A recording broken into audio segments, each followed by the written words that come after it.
오늘 하나님께서 우리 모두에게 주시는 말씀은 신명기 5장 16절 말씀입니다. 신명기 5장 16절. 구약성경 270쪽입니다. 신약성경 5장 16절 말씀입니다. 저와 함께 한 절을 같이 읽겠습니다. 너는 내 하나님 여호와께서 명령한 대로 내 부모를 공경하라. 그리하면 내 하나님 여호와가 내게 준 땅에서 내 생명이 길고 복을 누리리라. 아멘. 부모와 함께 누리는 잔치라는 제목으로 말씀을 나누겠습니다. 어버이날과 어버이 주일쯤 되면 부모님을 찾게 됩니다. 이미 부모님이 소천하신 분들마저도 그분이 묻혀있는 또 묘소나 또는 안치되어 있는 납골당까지도 찾아가지요. 저도 부모님을 찾아뵈었습니다. 함께 식사를 하고 차를 마시고 잠깐 대화를 나누고 돌아오는 가운데 한 해 한 해 다른 부모님의 모습을 보면서 마음이 짠하더라고요. 작년보다는 올해 더 거동이 불편하신 거 있죠.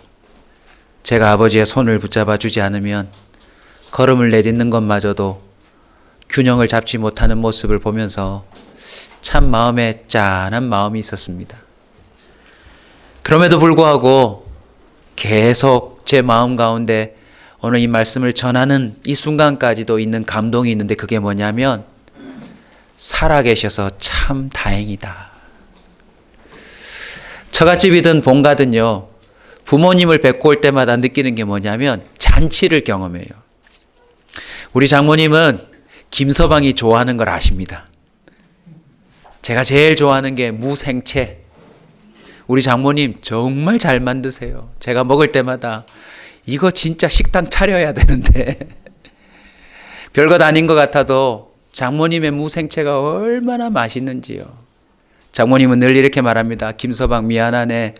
반찬이 이거밖에 없어 하는데도 장모님이 뚝딱 만들어주는 무생채와 뭐 몇 가지 반찬에 너무너무 행복해요. 돌아올 때는 이것 좀 싸뒀네 하고서는 그걸 담아주시고,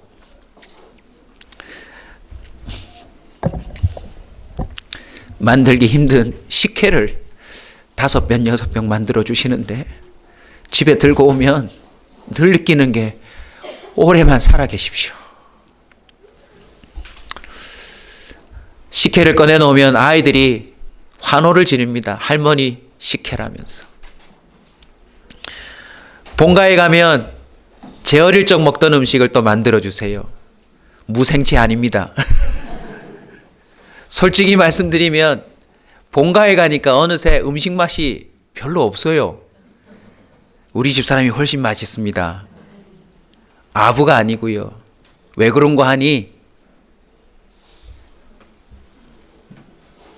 어머님 음식은 어느새 추억의 음식이 되었더라고요. 지금 내가 먹고 있는 내가 즐기는 음식과는 맛이 좀 달라진 것 같처럼 느껴지지만 본가에서 어머님이 내어주시는 음식은 내가 잊고 살았던 어릴 적 행복들을 다 끄집어내는 특별한 마법 같은 음식입니다. 그리고는 또 배불리 먹고 집에 돌아오면서 똑같은 생각을 합니다. 오래만 살아계셔라. 그러고 보니 여러분, 한 사람이 세상에 태어나서 누릴 수 있는 잔치는 부모를 빼면 말할 수가 없습니다. 한 인생이 세상을 살아가면서 경험할 수 있는 거의 모든 잔치는 오직 부모와 관련되어 있습니다. 사람에게 가장 큰 잔치가 무엇입니까? 태어나는 것 아닙니까? 그 아이가 생명으로 이 세상에 짠 하고 나타나는 최고의 잔치인데 그건 두 사람의 부모가 있지 않고서는 결코 불가능한 일입니다. 그래서 부모를 공경해야 될 이유가 무엇입니까? 바로 생명의 근원이기 때문에 그렇습니다. 아이는 어느새 자라면서 부모에게 이런저런 불만과 불평의 이야기를 꺼냅니다. 아빠는 왜 이래요? 엄마는 왜 이래요? 일부 예배 때는 아이들이 많이 와서 제가 선포했습니다. 얘들아, 너희 부모의 생명의 근원이 부모란다. 그러니 부모의 빚을 탕감해줘라. 저도 사실 우리 딸한테 빚진 게 많거든요. 걸핏하면 빨리 갚으래요. 아빠 그때 돈 빌려갔잖아요. 엄마 그때 얼마 가져갔잖아요. 그런 말을 할 수 있는 것조차도 부모가 있지 않고서는 불가능하다는 겁니다. 한 사람이 세상에 태어나서 모든 것을 경험하고 누리고 살아가는 데는 부모가 유일하게 생명의 근원이 되어서입니다. 아멘.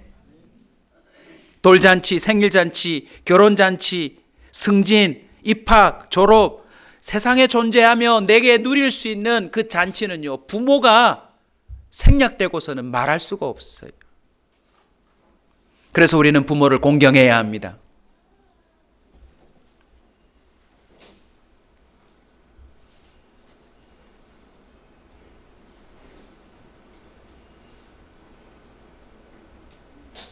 우리 한국 국민이 먼 아프리카에서 납치됐다가 프랑스 특수부대에 의해서 구출이 되었대요.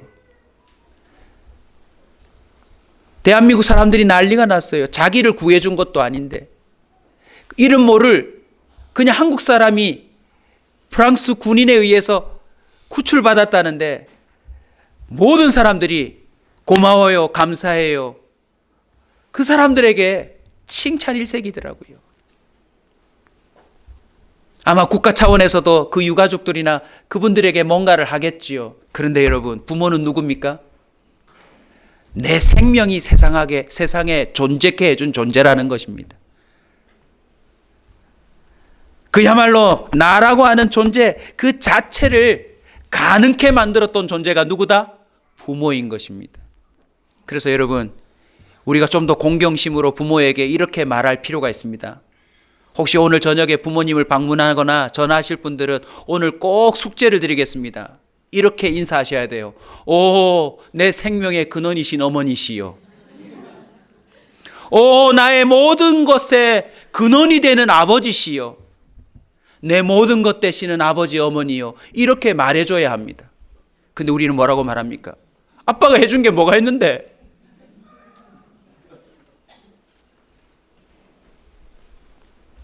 여러분, 오늘 어버이 주일을 맞아 우리의 심령과 육체 가운데 부모를 공경하는 새로운 은혜가 임하기를 소원합니다. 부모를 공경의 두 번째 이유가 무엇입니까? 사랑의 근원이기 때문에 그렇습니다. 아무리 연인이 사랑하여 결혼해서 배우자가 된다 할지라도요, 제가 살아보니까 부부간의 사랑은 꽤 조건적이에요. 예를 들어볼까요? 저녁에 잘 때 불을 끌 일이 생기면 부부는 싸웁니다. 네가 꺼라 내가 꺼라. 그런데 부모와 자식 간의 차이가 뭔지 아세요? 부모가 일어나서 끕니다. 안 끄는 부모가 몇 분 계시는군요. 왜 이런 예를 든지 아시겠죠? 부모는 조건이 없더라고요. 그냥 하시더라고요. 이리 재고 저리 재는 게 아니라 내 새끼니까, 내가 낳았으니까 그냥 하시더라고요. 우리가 이 땅에 태어나서 경험하는 사랑이라고 하는 모든 것의 출처는 사실 부모입니다. 우리가 기억하지 못하고 확인하지 못하고 목격하지 못한 것이지만 우리 아이들 자라는 모습을 한번 보십시오. 진자리 마른 자리, 사실은 우리는 목격한 적이 없어요. 그런데 얼마나 큰 수고가 필요한지 모릅니다.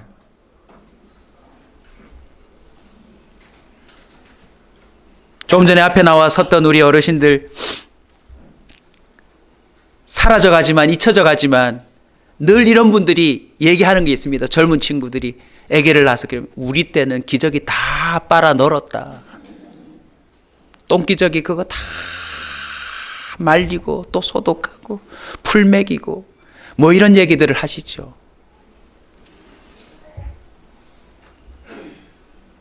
정도의 차이는 있지만 사랑이라고 하는 것 자체가 누구로부터 출발했습니까? 부모로부터 출발한 것입니다. 예수님은 마태복음 7장 11절에 부모의 그 사랑을 이렇게까지 표현합니다. 너희가 악한 자라도 좋은 것으로 자식에게 줄 줄 알거든. 부모가 어떤 존재입니까? 본인이 악하다 할지라도 자식에게는 좋은 걸 주고 싶어 한대요.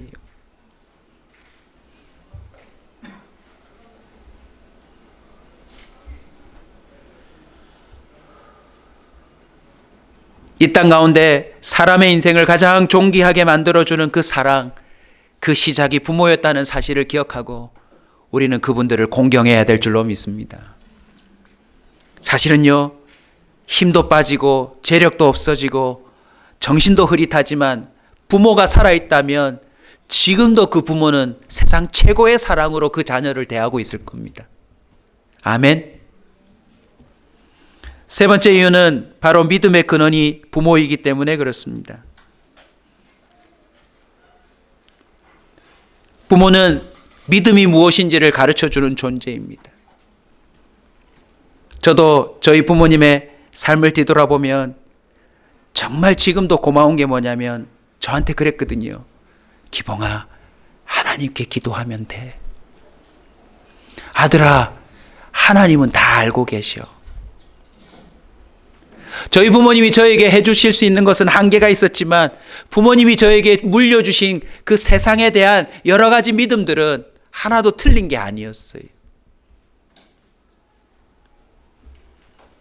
신명기 21장에 보면 이스라엘 민족에게 권면하면서 혹시라도 부모를 공경하지 않고 패역하여 그 부모의 말을 듣지 않고 방탕하며 술에 잠기며 이런저런 나쁜 짓을 하면 장로들에게 그 아이에 대한 이야기들을 나누고 그래도 말을 듣지 않으면 돌로 쳐 죽여라 라고 말합니다.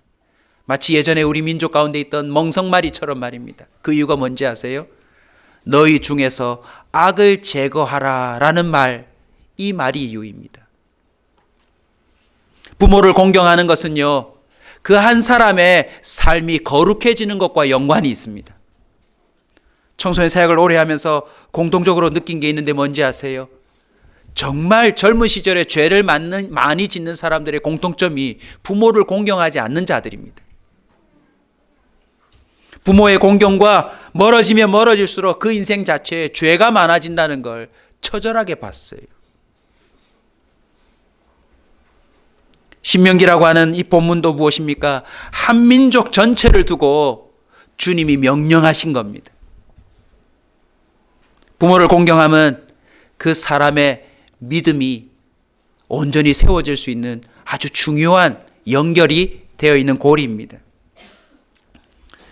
생명의 근원, 사랑의 근원, 믿음의 근원이 되는 부모를 공경해야 하는데 이것은 오늘 본문에 보시면 명령이래요. 여러분, 하나님의 명령은 완전한 지혜가 담겨져 있습니다. 형편을 따라하는 게 아닙니다. 감정을 따라하는 게 아닙니다.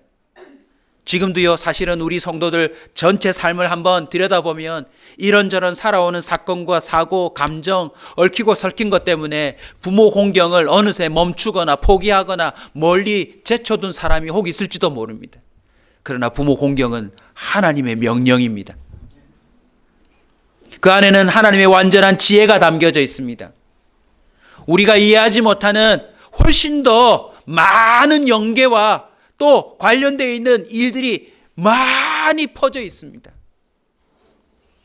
그 지혜는 하나님의 뜻으로부터 출발하는데 십계명의 이 중요한 자리에 내 부모를 공경하라 라고 하는 명령이 차지하고 있는데 그것은 하나님과의 관계가 제대로 이루어지고 난 다음에 사람과의 관계 속에서 명령하는 첫 번째 계명이라는 것입니다.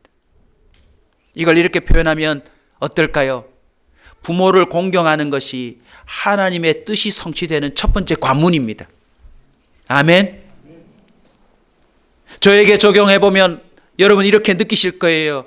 제가 우리 부모를 제대로 공경하지 않으면서 목회한다면 이 목회에 주님의 뜻이 이루어질까요? 많은 사람들이 자신의 개인적인 꿈을 펼치며 부모는 이래 살았어도 난 이렇게 살아야 된다라고 할지 모르지만 부모를 생명의 근원이요, 사랑의 근원이요, 믿음의 근원으로 공경하는 것 자체가 그 사람에게 성취되는 주님의 뜻의 시작이라는 것입니다. 하나님의 뜻이 내 인생 가운데 어떻게 펴질지 궁금하시죠? 오늘부터 다시 부모를 바라보고 공경해 보세요. 그러면 하나님의 뜻이 이루어집니다. 좀 더 거슬러 올라갈까요? 그 부부에게 다음 생명이 태어나게 하는 건 하나님의 뜻이었습니다. 그것은 무엇을 의미합니까? 그 관계 속에서 하나님이 장차 10대 때, 20대 때, 30대 때 그 다음 자녀들이 죽을 때까지 또 태어날 때까지 하나님의 계획이 섰다는 것입니다. 그 모든 계획들이 아름답게 이루어지는 과정 중에 중요한 첫 관문이 바로 부모를 공경하는 겁니다. 오늘 이 어버이 주일을 맞아서 혹시라도 멈춰졌거나 느슨해졌거나 깨어진 그 부모를 공경하는 삶이 회복될 수 있기를 주의 이름으로 축원합니다. 부모를 잘 공경하면 부모와 나와의 관계 속에서 주님이 준비해 놓으신 뜻들이 제대로 이루어질 것입니다. 제가 수능을 칠 때 우리 어머님이 저의 손에다가 새벽에 꼬깃꼬깃 직접 손으로 적어 지어준 성경 말씀이 있습니다. 두려워 말라. 내가 너와 함께 함이니라.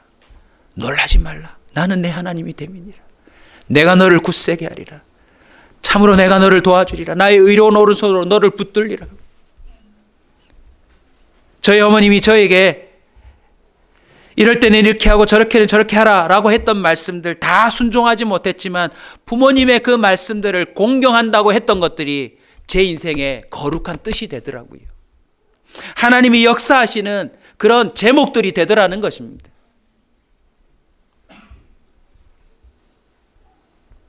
하나님의 명령 안에는요, 우리를 향한 행복이 숨겨져 있습니다. 부모를 공경할 때 저와 여러분 삶에 하나님이 준비해 놓으신 행복이 꽃을 피우게 될 줄로 믿습니다. 그뿐이 아닙니다. 명령이니 그 명령을 따르지 않을 때는 대가와 심판도 있다는 사실을 기억하셔야 합니다. 우리가 부모를 제대로 공경하지 않으면 우리가 치러야 될 대가가 있어요. 심판이 있어요. 이런 사실들을 부모님이 한 번씩 신경질을 내면서 우리에게 말해주는 거 들으셨죠? 너 같은 딸 만나라고. 이상하게 만나더라고요. 부모를 공경함이 곧 내 인생에 하나님의 뜻이 이루어질 뿐만 아니라 우리를 온전한 사람이자 행복한 진정한 삶을 누리는 자로 만들어간다는 사실들을 이 명령이라는 단어에서 깨달을 수 있기를 축원합니다. 그러면 명령인 거 알겠고 생명의 근원, 사랑의 근원, 믿음의 근원으로 부모를 공경하라는 건 알겠는데 어떻게 하는 게 공경일까요? 매일 전화드리고 용돈 많이 드리고 부모님이 시키는 대로 다 하는 걸까요? 사실 쉽지 않은 문제입니다. 너무 어려워요. 그런데 그 모델이 있습니다. 바로 예수 그리스도. 내 부모를 공경하라 라고 선포하신 하나님의 이 명령을 가장 잘 수행하신 분이 있어요. 바로 예수 그리스도입니다. 우리는 예수 그리스도가 어떻게 부모를 공경했는지를 보고 그대로 따라하면 됩니다. 그 첫 번째는 육신의 부모를 정말 공경했어요. 사랑했습니다. 잠언 23장 25절입니다. 내 부모를 즐겁게 하며 너를 낳은 어미를 기쁘게 하라. 질문요. 요셉과 마리아가 예수님을 보면서 한탄했을까요? 기뻐했을까요? 내가 저걸 낳고 미역국을 먹다니 그랬을까요? 아니면 날마다 행복했을까요?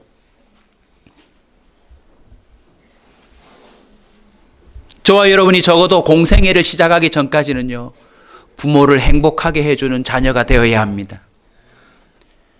예수님의 부모와 예수님과의 그 육신의 관계를 설명하는 본문이 많지 않습니다.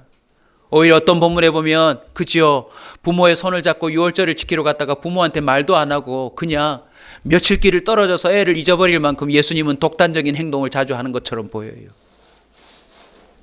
그런데 무엇에서 알 수 있습니까? 성경을 유심히 보시면요, 누군가를 소개할 때 누구의 아들 누구 이렇게 표현합니다. 세베대의 아들, 알페오의 아들 그렇게 말을 해요. 예수님이 30살까지 목수의 아들로 사신 다음에 그가 갑자기 그 동네를 돌아다니면서 나를 따르라고 했을 때 사람들이 예수님을 따랐다는 사실 아시죠? 그걸 통해서 뭘 알 수 있죠? 예수님은 페륜아는 아니에요. 오늘 시대보다도 훨씬 더 족벌체제로 움직이는 그 이스라엘의 혈통 가운데서 예수님이 사람들에게 나를 따르라 했을 때 목수의 아들 예수 그리스도 그의 출신이 믿업지 못하는 그런 정도는 있었지만 그가 적어도 페륜하다라고 하는 말은 없어요. 그 동네 사람들이요, 예수님이 육신의 부모에게 어떻게 했는지 다 알고 있었을 겁니다. 저와 여러분 그리스도인이라면 적어도 동네 사람들이 저와 여러분이 부모에게 어떻게 하는지 그걸 좀 알 수 있었으면 좋겠습니다. 아멘. 한번 따라서 합시다. 참 잘한다. 참 효도한다. 소문나야 합니다. 우리가 뭔가를 하려고 할 때 부모를 공경하는 삶이 걸림돌이 되면 안 됩니다. 지 부모한테도 못하면서 뭘 저래 나와서 어른들을 섬긴다고 복음을 전한다고. 저거 다 거짓이라고.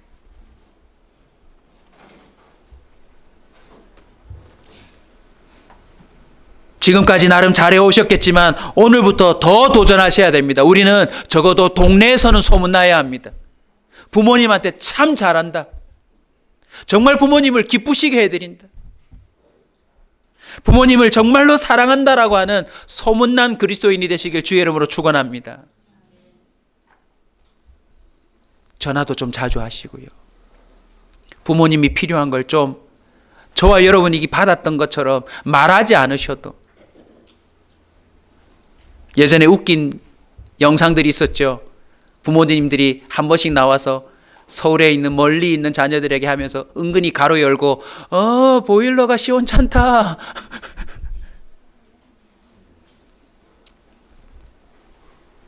부모들이 자녀들에게 뭘 해달라 그러기 전에 우리 부모가 우리를 위하여 진자리 마른자리 알아서 다 갈아뉘었던 것처럼 좀 우리 자녀들이 부모의 삶이 어떤지를 좀 살피고 말씀하시기 전에 기쁘게 해드리고 좀 섬겨드리면 어떨까요, 여러분? 혹시 부모님 전화 오는 걸 그냥 끊어버리는 자녀는 없습니까? 또 돈 달라는 소리다. 또 싫은 소리다. 물론 대책이 없는 부모님들도 세상에 있기는 하지만 여러분 하나님을 바라보시고 육신의 부모를 온전히 공경하는 소문난 자가 되시길 주의 이름으로 축원합니다. 예수님의 부모를 공경하는 두 번째 모습은 무엇입니까? 하나님 아버지의 뜻을 따르는 모습을 보여줍니다. 누구에게요? 요셉과 마리아에게. 사실 예수님은 불효자입니다. 마리아와 요셉은요, 예수님이 30살 이후에 욕을 많이 먹었을 거예요. 집안에서는 착했는데 갑자기 자신이 왕이라고 등장하지 않습니까? 사람들이 다 비아냥거렸을 겁니다.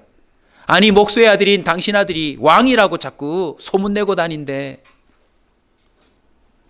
급기야 예수님의 어머니는 자신의 아들이 그 당시에 가장 지독한 십자가에 못 박혀 죽는 모습을 목격했어야 합니다. 여러분 자녀에게 있어서 가장 불효가 무엇입니까? 부모보다 먼저 죽는 거다. 그거래요. 그냥 죽은 게 아니라 마리아의 눈에 처참하게 죽어나가는 예수의 모습이 정말 씻지 못할 불효 아닙니까? 근데 놀랍게도요, 역설적으로 예수 그리스도께서 하나님 아버지를 공경하고 살아가는 삶이 부모에게 최고의 효도였다는 것입니다. 우리에게 이렇게 적용하면 어떨까요? 우리 아이들이 공부를 잘하든 못하든 예수님의 그 모습을 꼭 닮아서 살아간다. 좋으세요, 안 좋으세요? 이해합니다. 가로 열고 공부도 잘했으면 좋겠다. 근데 정말 어느새 세상의 흐름을 깨닫고 난 다음에 우리 부모의 소원이 무엇입니까? 저 아이가 정말 하나님 잘 믿었으면 좋겠다. 어디를 가든지 하나님 말씀대로 살았으면 좋겠다. 여러분 그게 최고의 효도입니다. 그런데 예수님은 그걸 해내셨습니다. 그 방법이 바로 이거예요. 하나님 아버지의 원대로 되기를 원하나이다 하고 살았던 것. 출애굽기 18장 오늘 주일을 마치고 저녁에 가셔서 꼭 한번 읽어보십시오. 내용이 이렇습니다. 모세의 장인어른 이드로라고 하는 사람이 자신의 딸과 아이들을 데리고 모세를 찾아와요. 현대적으로 표현하면 이런 거죠. 사역한다고 아내와 자녀들을 다 처갓집에 맡겨놓은 거예요. 뭔 큰일을 할 거라고. 그리고 어느 날 드디어 장인이 직접 자신의 딸과 그 손자들을 데리고 서방을 찾아온 겁니다. 사위를 찾아온 거예요. 모서방, 도대체 뭐 하는 사람인가? 우리 딸 책임 안 질 건가? 애는 이렇게 낳아가지고 어떻게 할 건가? 당신이 지금 애굽을 상대로 싸움을 벌일 땐가? 미쳤는가? 뭐 이럴 거 아닙니까? 근데 출애굽기 18장의 내용을 보면 이드로가 이렇게 말하고 있습니다. 9절입니다. 이드로가 여호와께서 이스라엘에게 큰 은혜를 베푸사 애굽의 사람의 손에서 구원하심을 기뻐하여 이드로가 이르되 여호와를 찬송하리로다. 너희를 애굽 사람 손에서와 바로의 손에서 건져내시고 백성을 애굽 사람의 손 아래에서 건지셨도다. 한번 따라 합시다. 이제 내가 알았도다. 여호와는 모든 신보다 크심으로 이스라엘에게 교만하게 행하는 그들을 이기셨도다.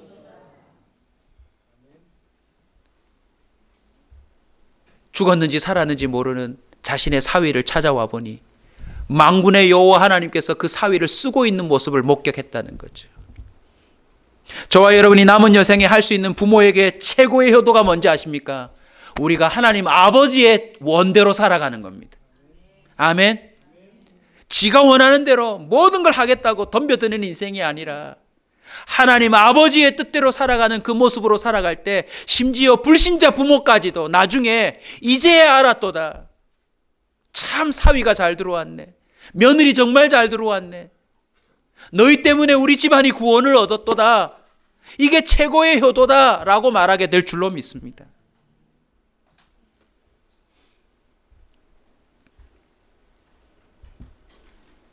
육신의 부모를 섬김과 동시에 저와 여러분이 하나님 아버지의 원대로 살아가는 정말 수준 높은 공경이 시작될 수 있기를 주의 이름으로 축원합니다.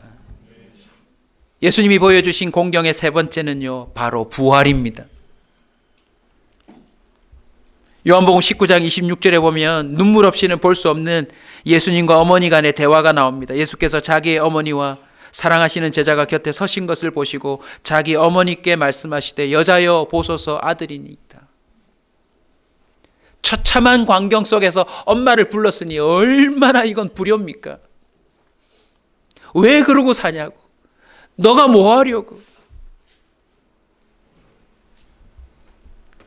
근데 놀라운 사실은요, 예수님이 부활하세요. 아버지의 원대로 자신의 모든 생을 바치는 그 모습을 보여주신 것만 끝난 게 아니라 그의 결과가 뭔지를 보여줬어요. 그게 뭡니까? 부활입니다. 자신만 사는 게 아니라 인류가 사는 거였습니다. 더 놀라운 건 사도행전 1장 14절에 여자들과 예수의 어머니 마리아와 예수의 아우들이 더불어 같이 하여 오로지 기도에 힘쓰더라. 나중에 예수 그리스도의 부활만 목격한 게 아니라 예수 그리스도의 그 인생 자체를 통하여서 성령이 임하는 걸 그 어머니가 경험합니다. 그 온 아우들이 성령의 사람으로 뒤바뀌는 기적이 일어납니다. 여러분, 이거보다 큰 효도가 있을까요? 저와 여러분은 두 가지 의미의 부활이 일어나야 합니다. 내 속으로 낳은 자식인데 정말 새로 태어났구나 하는 이 땅에서의 부활로 부모를 공경할 수 있기를 주의 이름으로 축원합니다. 자가 교회 다닌다던데, 예수 믿었다는데 자가 미쳤나 보다. 집안에 종교가 두 개면 망한다. 너 그런 효도가 없다. 그런 불효가 없다. 라고 말했는데 예수 믿고 내가 새롭게 태어났다면 그게 효도가 될 줄로 믿습니다.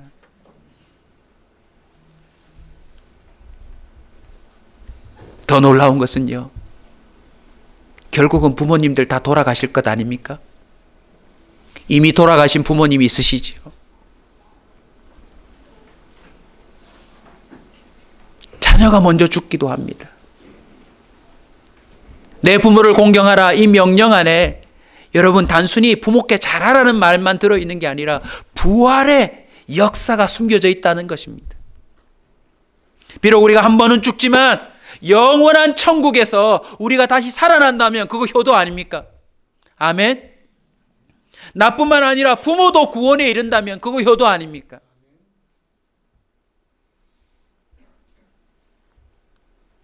우리는 오늘 이 어버이 주일을 맞아서 다시 한번 하나님께서 명하신 부모를 공경하라는 이 명령을 통하여서 부모와 함께하는 잔치가 다시 회복되어야 합니다.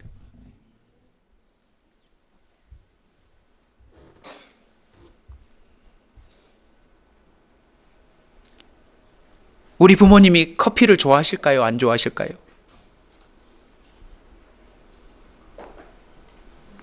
여러분, 눈빛이 이해됩니다. 네 부모인데 네가 알지 내가 아냐. 뉘앙스가 어떠세요? 별로 안 좋아하세요. 우리 어머님 좋아하는 커피 제가 압니다. 국제시장 커피입니다. 연유가 듬뿍 들어가서 설탕물인지 커피인지 그 달달한 커피. 근데 그 부모님을 오시고 커피숍에 가서 앉아서 바깥의 전경을 보며 이런저런 대화를 나누는데 우리 부모님이 저를 보시고 아이고, 흰머리가 많이 늘었구나. 그 눈빛 속에서 뭘 깨달은 줄 아세요? 평생의 교회 안에서 권사님으로 살아오시면서 안수 집사님으로 살아오면서 목회가 뭔지를 다 알고 있는데 우리 자식이 그걸 하고 있어서 참 안쓰럽구나. 힘들지. 그런데 가로 열고 그래도 대견해. 내 속으로 낳은 자식이 주의 뜻을 위해 살겠다고 그렇게 살아가는 모습이 대견하다. 그렇게 표현해 주시는 모습. 제가 그것 때문에 이번 주에 얼마나 큰 힘을 얻었는지 모릅니다. 그러고는 하루 종일 부모님을 섬기고 집에 딱 돌아왔는데 그 부모님을 만나러 가자 할 때 우리 막내딸이 안 갔거든요. 안 간대요, 자기는.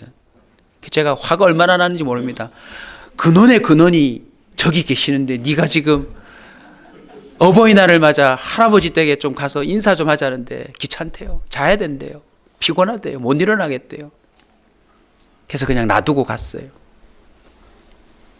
부모님을 만나고 여러 가지 복잡한 마음을 가지고 집에 탁 들어왔는데 여전히 부시시한 모습으로 저희 두 사람을 보고 아빠 엄마 와보세요 하면서 컴퓨터를 들고 오는 거예요.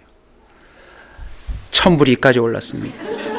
하루 종일 컴퓨터 가지고 놀았구나. 그걸 또 보라고. 한마디 딱 내뱉으려고 하는데 컴퓨터를 딱 보여주는데 플레이 딱 하는데 거기에 나 실제 괴로움. 주님이 주인공이셔서 제가 영상은 못 보여드립니다. 나중에 제가 밴드라도 한번 올려드리겠는데요. 영상 내용이 깜짝 놀랐어요.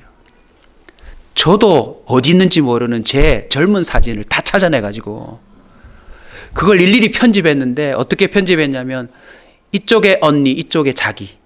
그래서 항상 두 명이 동시에 뜨도록 연도별로 쫙 했는지 쫙 영상을 다 만든 거예요.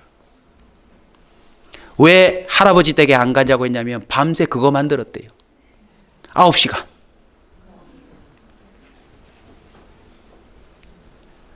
제 결혼 사진부터 시작해가지고 제 젊었을 때 사진, 뭐 우리 집사람 어릴 때 사진까지 다 찾아내가지고 그걸 영상을 쫙 만들었는데 나 실제 딱 나오다가 중간에 휙 하다가 음악이 딱 바뀌는데 가사 내용이 이렇습니다.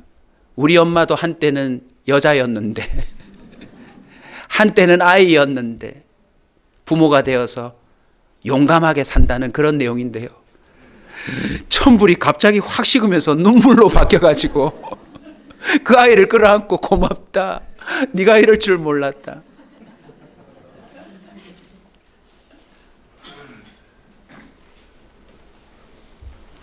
아버지와 자녀와 순간에 끼어서 제가 느낀 마지막 설교의 결론입니다. 부모님 곧 죽으시겠죠. 제가 이번에 모셔보니까 곧 돌아가실 것 같아요. 정신은 멀쩡하지만 몸의 기운 자체가 이제 다 됐구나. 그런데 또 중간에 끼어서 내 자녀를 바라보면서 뭘 느낀 줄 아세요? 내 부모를 공경하라고 하는 이 명령 안에 영원히 죽지 않는 하나님 아버지의 그 손길을 발견했습니다. 우리 부모님이 돌아가셔도요, 우리는 고아가 안 될 거예요. 내가 죽어도 내 새끼 고아가 안 될 겁니다. 왜냐하면 하나님이 아버지시니까. 우리가 왜 부처님과 알라신과 온갖 세상에서 말하는 우상을 섬기지 말아야 될 이유가 뭔지 아세요? 그분들은 성인이지 부모는 아니에요. 근데 우리 하나님은 생명의 근원이시고 사랑의 근원이시고 모든 것의 근원이 되시는 부모세요. 오늘 어버이 주일을 맞아 이미 소천해버리신 부모님이 더 간절히 느껴지시는 혹시 우리 온사 식구들이 있다면 이 말씀으로 위로받으십시오. 여러분은 여전히 고아가 아닙니다. 하나님 아버지가 여러분의 부모가 되십니다. 여러분의 부모가 못다한 여러분을 향한 섬김을 주님은 더 완벽하게 구현하고 계세요. 어느새 나를 떠나버린 자녀들을 보고 속상하기도 하지만 더 못 줘서 정말 또 마음 가운데 특별한 마음을 갖고 있는 부모님들 여기 계시죠? 염려하지 마세요. 그들에게 하나님이 부모가 되실 겁니다. 그리하면 내게 준 땅에서 내 생명이 길고 복을 누리리라. 이건 단순히 장수의 의미가 아닙니다. 내 부모를 공경하라는 그 명령이 천대만대 하나님이 명하신 것으로서 책임진다는 의미인 것입니다. 우리 이사야 49장 15절을 우리 마지막 찾아서 읽고 기도에 들어가겠습니다. 이사야 49장 15절입니다.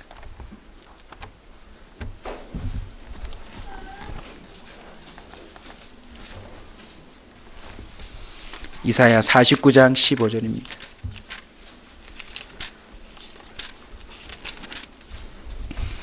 같이 읽겠습니다. 이사야 49장 15절 시작. 여인이 어찌 그 젖 먹는 자식을 잊겠으며 태선한 아들을 긍휼히 여기지 않겠느냐. 그들은 혹시 잊을지라도 나는 너를 잊지 아니할 것이라. 내가 너를 내 손바닥에 새겼고 너의 성벽이 항상 내 앞에 있나니. 여러분은 고아가 아닙니다. 예수님이 보여주신 그 완전한 공경의 모습을 우리가 오늘부터 또 닮아 순종한다면 우리 가운데 이 명령의 의미를 더욱 깨닫는 놀라운 하나님 아버지의 역사가 드러날 줄로 믿습니다. 부모와 함께하는 자치 이 땅에서뿐만 아니라 영원히 할 수 있다는 사실을 기억하시고, 혹시 믿지 않는 부모님들 더 공경하셔서 예수 믿게 해주시고, 믿지 않는 자녀 있다면 더 온전한 어버이가 되어서 그들에게 믿음을 전수해 줄 수 있기를 소원합니다. 이 부모를 공경하라는 이 신명기의 말씀은 이스라엘 공동체의 미래이자 운명에 관한 이야기였습니다. 부모를 공경하면 곧 자신을 지킴이며 가정을 지킴이며 민족과 나라를 지키는 것을 의미하는 것입니다. 진정한 인간다운 삶이 이 부모 공경함을 통하여 이어짐으로 하나님의 그 놀라운 지혜와 뜻이 성취된다는 것 잊지 마시고 부모를 제대로 공경하는 온사 식구들 되시길 주의 이름으로 축원합니다.